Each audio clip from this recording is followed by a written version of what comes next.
Hi everyone, I'm Odd. And I'm Jen, and we are the owners of Cafe Cocina In Camberwell. in Melbourne. So we're back on our first episode. Yeah, because last week, we've done, update and we reintroduce ourselves. Kasi tagal na namin di gumagawa ng mga video. So we'll aim to do this weekly. Yeah, for now. Yeah, maybe more, hopefully, no? Yeah. So our topic today is Bakit tayo nag-start ng business and a bit of the backstory, how we came about owning the cafe. Yeah, and how is it to run a business as husband and wife? So how did we find the business? So very random. Actually, parang ano lang yun. We were looking at another business, non-related sa cafe, restaurant. And then, parang di ba tinignan mo lang yung mga idea na, siguro sobrang mahal nun. And then, parang one moment, I remember na one morning, very specific, pinakita mo, kala ko joke lang. Meron actually mga businesses sa marketplace.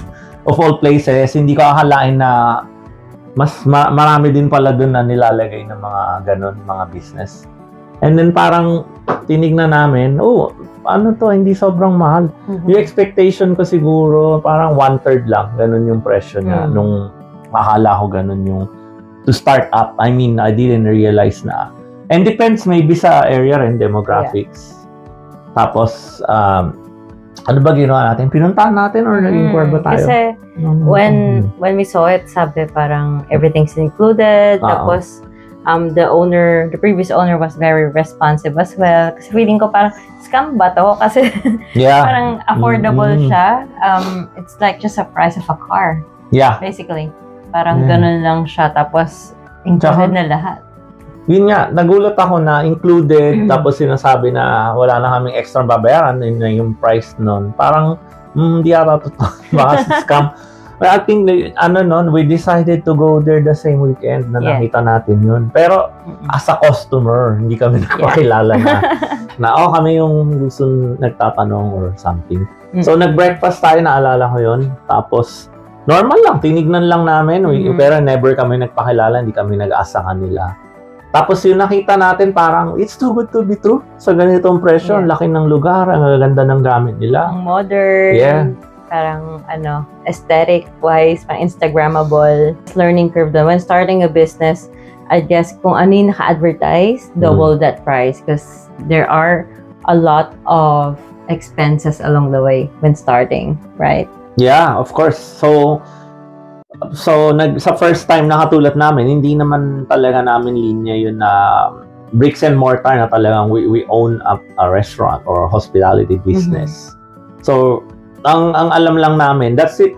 Pag nag-start ka next week, yun pala, you need to get food certificate, yung mga registration mo, yung if you have alcohol, yung nag-sell ka na alcohol, you need liquor license as well. So, madaming involved na process na hindi siya parang ita-transfer lang sa'yo and then kinabukasan open na pangalan mo na lahat. And you have to prepare money for lease transfer. Kasi the landlord will be asking for business plans, will be asking for other assets. How are you going to afford basically the rent? Yeah, but this ongoing is on a case-by-case basis, I suppose, on the landlord and also where you're getting in sa area. So for example, high competition siya or malaki yung building, malaki yung rent, then the risk and the exposure for the landlord increases. So mas marami siyang hingin sa'yo. Pero iba naman wala, 'di ba? Sa experience natin yung ibang nagkwento. So depends talaga. Yeah. And commercial lease is very different from residential leasing. Kasi parang with residential, kasi parang isa lang yung blanket rules. Ito medyo ibang-iba. And also, mas marami kang ilalabas na yung mga babayaran mo. Hindi lang siya yung blanket na, ito na yung fee, that's it. Ito na yung rent ko. Diba? Yeah. So parang gano'n. Ang daming involved. Anyway, how did we decide na ito na yun? What made you decide?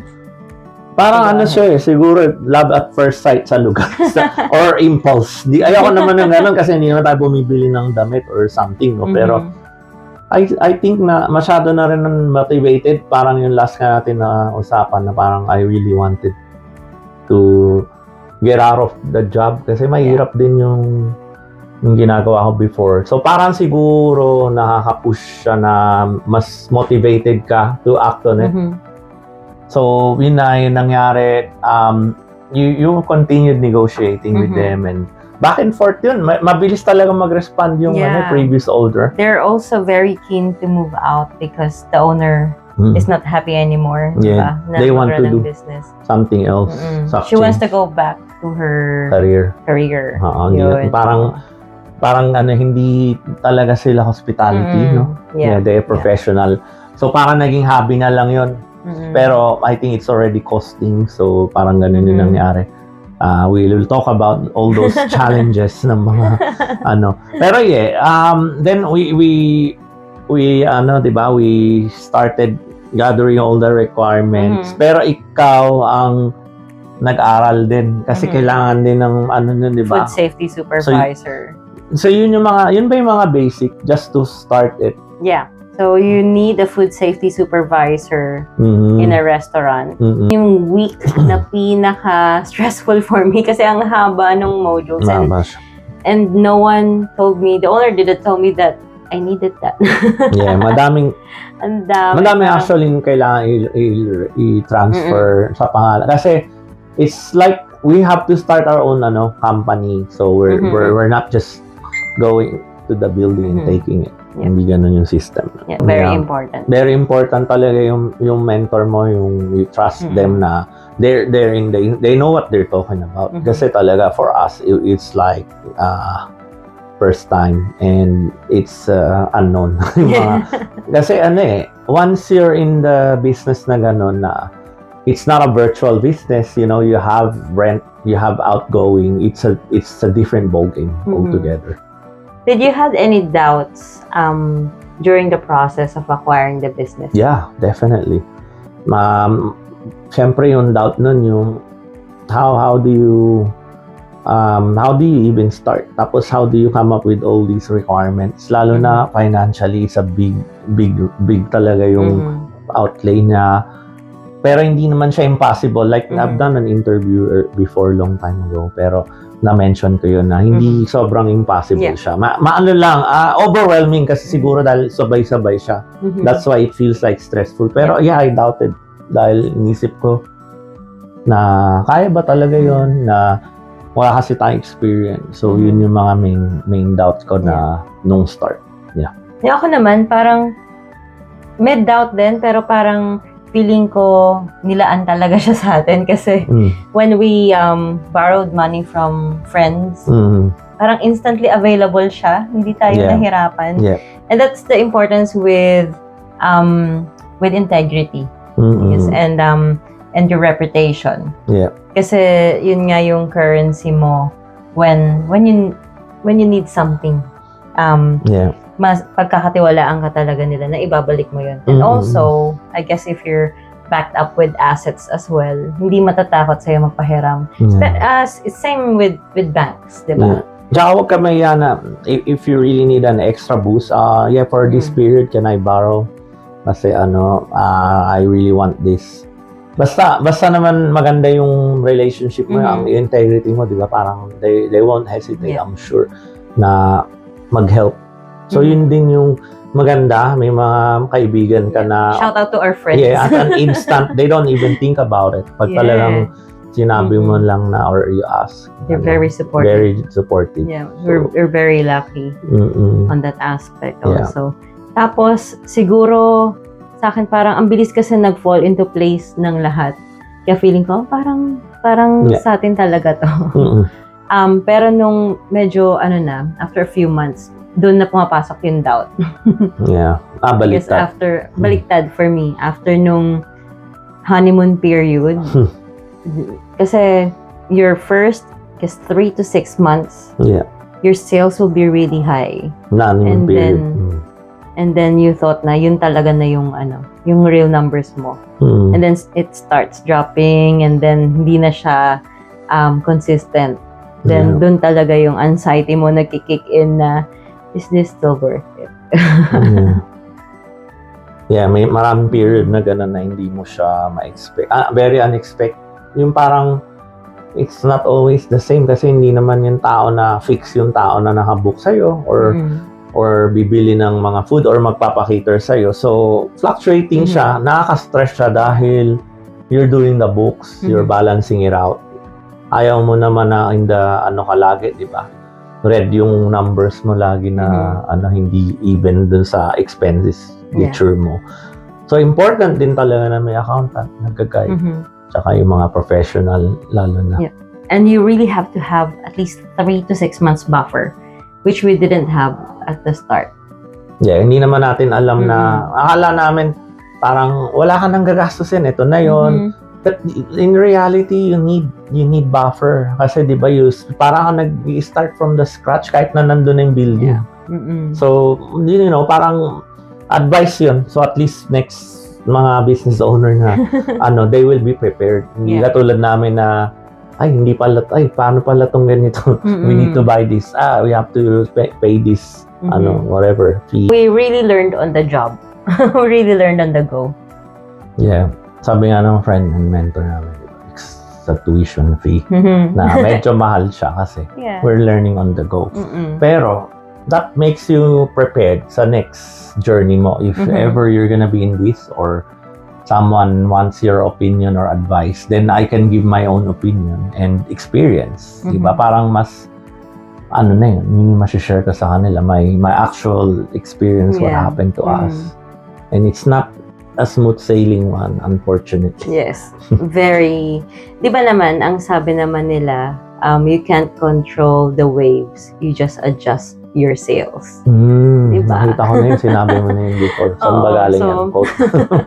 I've read it somewhere. But anyway, it's kasi hindi mo alam yung mga darating na challenges and ang daming variables na out of your control.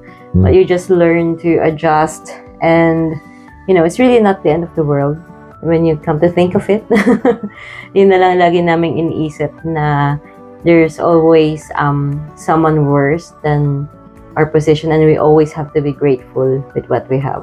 Diba? It's actually a good position we're in kasi what we've acquired, hindi lang siya business, they're all assets too. Kasi you own everything, all the equipment, diba? Parang maraming talaga blessing yung business na yun. So, and I guess yun yung nagpalakas ng loob namin kasi at the start when we made an inventory na kung magkano yung mga equipment sa shop, it exceeded more dun sa sale price, right? Nung owner. So, parang inisip namin, we can liquidate. Worst case scenario, that's our exit plan. Always have an exit plan. And then another exit plan is to liquidate some of our assets too, if worst case comes. I think that's another topic. Yung mga paano mo i-handle yung So, maraming stay tuned kayo guys kasi we will be sharing everything. And also, yun nga, this is not our expert opinion but our experience. So, almost 2 years of experience. Yeah, it will vary though sa inyo or sa kung sino man in the future. Pero they and can, the type of business that we run. The business model that we had for our restaurant cafe was a menu na anyone can cook. Yeah. So at the start hindi siya ganun ka-complex, very as in mga tapsilog, tosilog lang, mga baos. So anyone can make the menu. Sinimplihan talaga namin kasi para hindi kami mahirapan maghanap din ng staff. Pero, mahirap din talaga maghanap ng staff. That's one challenge. Kasi syempre, hindi mo naman basta lang advertise and then expect mo they will all be available pag gusto mo sila. So, kailangan doon sa madaling isalin yung natin, menu, yung recipe na parang ma-execute. Yes, that's the correct word. So, ganun yung start namin. So, we started very simple. Tapos yung mga typical talaga na Pilipino, breakfast. Yeah. Mga silog. Then, we continue evolving and changing the until now. If you see our menu regularly, we have specials. But we also have top seller na we just left it on since day one. Yeah. Happy chicken. Yun. And how is it running a business as husband and wife? Challenging. Very. Number one kong nakita doon na mahirap yung professional and personal. Dapat kasi, di ba, pag nasa workplace ka or ano, parang iba na yun, may boundaries na kayo na professional kayo. Pero minsan parang emotional yung nadadamay pag nagka-ano na tayo, nagtatalo doon. Yes. Iba yung sagutan natin compare sa staff and staff lang, di ba? Parang that's the sort of challenge for me. Yung teka lang, ako ba yung boss o ikaw? Or we're both boss, pero paano natin i-decide to? Parang ganon, yung nagka-clash minsan. Yeah. Pero, hindi naman ibig sabihin ng negative. Ano lang, adjustment nung doon sa new environment. Kasi hindi naman na namin bahay yun. This is a workplace where it's our business. Yeah. Adjustment sa relationship, di ba? Yeah, kasi ang nakuha sa akin, lalo na ako, mas nandun time.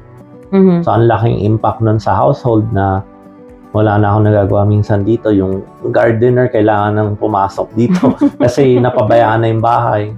Yeah. Yung maintenance. I mean, madaming sakripisyo. Lalo yung first year. Yes. Nung setting up the business. So, yeah. And I guess for me, hindi ko alam kung dahil ba babae ako kasi mas emotional ako. So, I guess mas nahirapan ako mag-adjust doon. And I think because I'm doing my nursing job as well. So, parang mas doble yung pagod. And then parang lagi kaming nag-aaway sobra nung first 6 months. 6 months to 1 year. Kasi hindi kami adjustment. wala tayong time na lumabas nga, hindi tayo yung mag-dinner man lang, it's almost impossible. So talagang mag-aaway kami dahil wala na yung communication. Pagod, walang time, and Yun yung risk factor sa may relationship na doing the business together. Na make sure lang na mag-allocate kayo ng time. Lalo sa first year, kasi yun yung critical. Diba? So yun yung na-experience natin. So we're sharing to them. Yeah. So what are your 3 questions for me that you haven't asked before? Wow, on the spot ako dito. Hindi ako naglista or anything. Ako rin eh. 3 questions na hindi 3 kita questions. First Alright. question. Sige. Let's alternate. So, kung hindi nursing ginagawa mo, ano kaya yun? Trabaho mo ngayon? Or career? Oo nga, no. Nung bata ako, gusto ko maging pilot. Kasi parang I want to do something na hindi masyado ginagawa ng girls. Yeah. It's very challenging. Kaso, I'm a nurse now. And I've never regretted being a nurse because it gave me fuel to do the things that I enjoy now. Yun. I like that. Interesting. Very professional yung mga pangarap mo. Very professional. Ikaw? Question ko, would you choose me as your business partner again? Ang hirap naman nun. Hindi kasi we know some couple na hindi talaga okay sa business together. Yeah. So to save the relationship, they'd rather do something else. Siguro, I guess, yes. Kasi may isa pa tayong business na partners din naman tayo. So, yeah. Pero maybe not restaurant. Hindi ko alam. Pero yes, of course. Yes. Honestly. Oo nga, yes nga. Pero syempre, kailangan ko lang ibigay yung opinion ko, yung scenario. I mean, may example pa rin naman ako. Yes, so we're doing business somewhere else. So, I guess it's a yes. Like, kasi with us, I think okay tayo na we have our own strengths. Yeah. And together, we're good. Although, minsan, aaminin ko talagang toxic ako kasi. Ikaw kasi yung you're the brains of it, na nasa background ka, you're happy to do all the paperwork, admin. Ako, I'm happy to do the dirty work, all the labor. Pero ang problema sa akin, like your problem with me din, my anxiety is too high on events, di ba? Yeah, that's why we don't work together. Yeah. Well, we avoid. I want everything perfect. Yeah, whilst yung me, problema ko. Ikaw mas masyado ako hands-on na kundi on the spot i-solve ko to. Problem solver ako talaga. Yun yung training ko. Ako naman, masyado akong forward planner. Yeah. Which I'm working on. I think it's good. Yeah. Na meron tayong strengths and weaknesses. We complement each other. We'll make a good team. Okay, second question na hindi ko pa natanong. Kung wala ka sa Melbourne, tingin mo saan ka titira? Wow. My gosh. Yeah, sabi mo, 3 question na. Hirap na. I tried to apply sa Canada. Pero I really love Europe. So you're torn. Yeah. Pwedeng nasa Europe or Canada. Yung thought process ko, iniisip ko as a nurse, Yeah. Na yun yung career na gagawin ko. Yeah. Pero kung titira somewhere, not regardless of the career, siguro mas gusto kong Europe. Kasi marami kang mapupuntahan, ang daming cultures, ang daming pwede explore. For sure. And it's cheaper. Yeah. Saka yung food. And the food, yes. Rich in sila. How about you? Cuisine. Yun din tanong mo? Hindi. Kinopya mo yung tanong mo? Hindi. Sagutin mo lang din.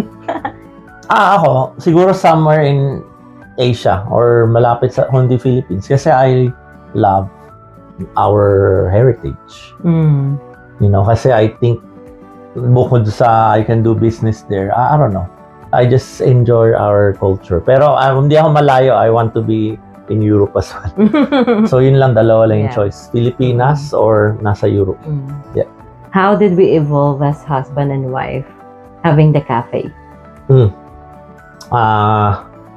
Ang hirap. Ang hirap, no? Pero I think we evolved na we're able to problem solve together better. Kasi dati parang laging may tension tayo pag ibang bagay. Pero ngayon parang mas kalmado na. I think mas naanon mo na yung anxiety mo. For me, napapansin ko, nag-mature yung tayo sa ganong level na hindi naman kailangan lahat stressful. Tapos, yung decision making natin dati, ikaw lagi yung nag-iisip na ikaw lahat nag-design. Ngayon, parang mas nag-step up ako sa mahirap na decision. So, natulungan din ako noon. Nag-evolve tayo. Mas dumali mag-decide sa buhay. Di ba? Yeah. Ano pa ba? Mas nag-mature tayo. Yeah. Ang sobra. Mas naging mature, mas naging simple.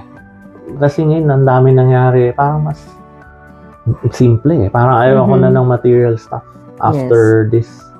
Hindi naman sa bawal na lang bumili pero yung parang mas, mas simplicity. Mas appreciate ka sa life ngayon. Yeah, definitely. Mas appreciative. Definitely. Mas grateful tayo with what we have. And I don't want the best of anything. I don't want the most expensive. Basta gumagana siya, safe ako, I'm good. That's very different of you. Yeah. Well, you compare that 10 years ago, maybe. Yeah. Kung hindi cafe yung business na in-acquire natin, ano yung pinaka tingin mong binili natin or pinili mo? I guess events. Event planning. Yeah, event planning or I don't know, parang something to do with events. Kasi siguro dahil na-experience mo yung photo booth, nakita mo yung mga ganun. Tsaka parang nasasayahan ako pag may events. Yeah. I guess that's my strength. Ng pag-coordinate and organize. Ano yung mga biggest challenges natin as a cafe owner being a couple? Apart from time, tsaka yung pag-work together. So yun yung mga nakikita kong big challenge natin, yung time natin dalawa outside the cafe. Nahirap i-manage. Tapos yung dynamics natin when we work, especially when we're both in the kitchen, in the service, it's hard. Parang we have to have our own delegated area, I think, para hindi tayo sobrang in each other's nerves, nagka-clash. Pero apart from that, I think yung isa nating mga challenge, yung babalik na naman ako dun, yung pagdating sa mga major decision, parang minsan ang hirap. Yeah. So yun yung sa akin, yung maturity ko na feeling ko na apektuhan minsan na kala ko okay na ako dito pero yung parang nagda-doubt na naman ako. So it's more on me and emotional toll siguro. Yun yung isang nakita ko. And definitely yung financial for sure. Dahil marami tayong yung decision na hindi naman humihinto yung pag-spend mo porket may cafe na. Kasi di ba kanina minention natin, there will be times where you need to maintain things, invest, or mahina yung cafe na period. So maraming variable na nangyayari in a period na we have to make decisions financially as well. So yeah, for me, it's all the decision making. Yun yung pinaka-tough sa akin, sa emotion ko. And it has to be fast, hard decisions. Kasi the longer napapatagalin mo yung decision, solusyonan, it costs money. It costs a lot of money. So, kailangan, pag meron kang mga problema, napa-problem solve din agad. Kasi para hindi siya mag-take toll financially ng sobra. Yeah. We're so different from 2 years ago. Yeah, I wish we did evolve 2 years ago, and then now, just see the difference. Yeah. Oo nga eh. Ano ma-advise natin sa mga mag-asawa or partners na gustong mag-start ng business? Kahit hindi similar business, but business. Ano yung pwede natin ipayo? Yeah. I guess unang-una siguro kailangan very strong kayo sa relationship nyo, no? To start a business. Kasi tayo, there are times na parang, ayoko na talaga. Di ba, dumadating ka sa breaking point na maghiwalay na tayo. Always. But it's just because pero yun lang very heated arguments and very stressful times na, alam mo, kahit naman siguro walang negosyo, may mga couples na dumadating sa point na ganun. Pero siguro mas lalo na kung may business. Na-amplify lang lalo yung sabi ko. Kaya gano'n ko lang magsalita. Kaya, siguro, you have to be very strong in your relationship kasi talagang babasagin ka talaga ng negosyo, lalo na kung, very big pa naman yung finances sa mag-asawa din, di ba? It's really like... It's always a cause of divorce. Yeah, parang a big, reason, di ba? Minsan. So, sa factor talaga. So, kailangan siguro pag sobrang heightened yung isa, kailangan yung isa medyo mapasensya. Para, I got that. ma-diffuse mo yung asawa mo, and then you can meet halfway and then discuss things. Kasi pag sobrang heightened yung emotion mo, nothing. Kaya hindi rin pwedeng sumabay eh. Kailangan mo rin minsan ng breather, magbigay ng space sa isa't isa. So, very important yung communication. Diba? Hindi pwede mainit yung ulo mo lalo. So, sa akin din ganun. Talagang, kailangan lang mas maging patient ka, lalo as a husband. Kasi, yun nga, ikaw, kunyari, mas iba yung pagod ng nagtatrabaho sa iba, and then they have to mentally think of things. Pagtapos nila, isipin pa nila yung other business. Patong-patong yun. So, we have to, as husband na ganito, we have to be understanding sa mga partner natin, sa wife natin. Hindi, ako lang. I'm talking about my experience. Pero pwede ring opposite. Yung husband, yung sobrang maraming ginagawa, mas may business, may job. So, yung wife, intindihin nyo din yung partner nyo o yung asawa nyo, husband nyo o wife, na merong kasing point minsan na mabibreak talaga yung feeling nila na mapupush sobra and then parang on the edge. So, we just watch out for those signs. Parang bigyan mo sila ng space, intindihin mo. Take a break. Kasi hindi ibig sabihin nun, yun yung minimin nila pag pinapakita nila sa'yo na galit sila or mainit ulo. Maraming beses ko nakita yun, and I'm trying my best na maging understanding, kasi talaga naman pag physical yung pagod mo ay nadagdagan ng mental, iba na yun. Patong-patong na yung init ng ulo mo. So, yun yung for me na isang big challenge, yung timing na kailangan mas patient ka. And advice. Advice ko na rin yun. So, yes. And I guess another advice is have time off. Importante magpahinga. Kasi before talaga in-stretch namin yung sarili namin na 7 days a week.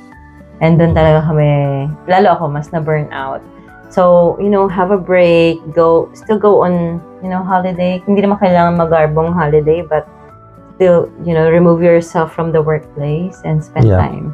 Kasi importante yung core, kayong dalawa. Diba? Kasi Anong silbi ng negosyo kung yun na yung pag-aawayan nyo? Yeah. Tsaka kung ikakapamatayin mo yun na dahil sa sobrang pagod, stress mo. Di ba? Yung hindi ka na kumakain, napabayaan mo na pala yung health mo. Yes. Tapos hindi ka na healthy. So marami kang So parang talaga, very important yung time away from the Kahit na, lalo na pag nag-start ka, I'm sure yung time mo gusto mo nandun ka lagi dahil excited. You're full of energy. Pero yun, you still need to allocate time. As much as possible nga in the early days. Yeah. Para hindi ka ma-burn. Kasi sa amin yun yung experience. Yeah. Don't be shy na or ma-embarrass kayo pag may mga hindi kayo sure or maraming pwedeng mentor. Kasi minsan nga mas maganda sa couple kayong magpa-mentor. Kasi hindi lang sa business, pati sa relationship, di ba? Parang ganon. So, maraming tao na willing, lalo na sa mga ganito. So, yun lang. Seek advice. Yes. Professional and personal. And personal, yeah. Makakatulong talaga kasi there will come to a point na ayaw mo nang kausap yung partner mo, yung asawa mo. So, sobrang grabe talagang hospitality business. It will really break you. Pero if you have a mentor, if you have friends who, parang who will remind you ano ba talaga yung importante. Yeah. Diba? Kasi lagi yun sinasabi ng mga friends namin na take some time off, di ba? We did. Yes. Lalo na yung the first year. So, it's very helpful na reset. Kasi they can see na we don't stop. Yeah. And then, once you're refreshed again and ready ulit, sumabak, then go. And then, just have regular breaks talaga. Yeah. And dapat isa pang advice ko yung it's a must na may day off talaga. Pag wala kang day off, kunyari every 6 months, ilan lang yung day off mo, it's gonna burn you quicker than you think. Yeah. Parang important ng regular. May routine pa din outside. Choose your battles. Diba? Kasi parang yung person na naiiwan sa bahay, which is me. Yeah.